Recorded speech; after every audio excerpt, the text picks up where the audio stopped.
নাদিম, আপনি জানতে চেয়েছেন কোনো পণ্য নগদে বিক্রি করলে যে দাম ধরা হয় কিস্তিতে বিক্রি করলে তার চেয়ে বেশি দাম ধরা হয়, এই জায়েজ হবে কি? খুবই গুরুত্বপূর্ণ এবং জীবন ঘনিষ্ঠ একটি প্রশ্ন।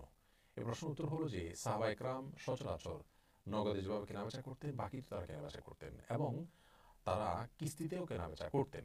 নবী আলাইহিসসালামের কাছে এরকম একাধিক ঘটনা পেশ করা হয়েছে, তিনি সেগুলোকে অনুমোদন করেছেন। এখান থেকে বোঝা যায় যে মৌলিকভাবে কিস্তিতে কেনাবেচা করা জায়েজ রয়েছে।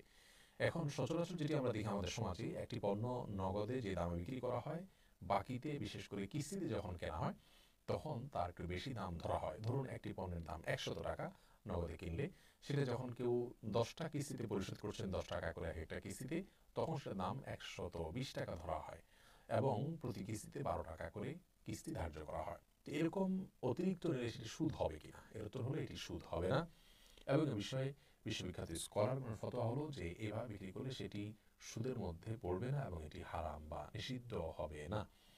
কারণ নবী করিম সাল্লাল্লাহু আলাইহি ওয়াসাল্লামের কাছে যখন কিস্তিতে কেনা বেচার কথা বলা হয়েছে তখন তিনি আর জানতে চাননি যে নগদের যে দাম সেই দামেই কেনা বেচা হয়েছে কিনা, নাকি সেখানে কোনো হেরফের হয়েছে। তো তিনি এরকম কোনো কিছু জানতে চাননি। এখান থেকে বোঝা যায় বিষয়টি জায়েজ আছে।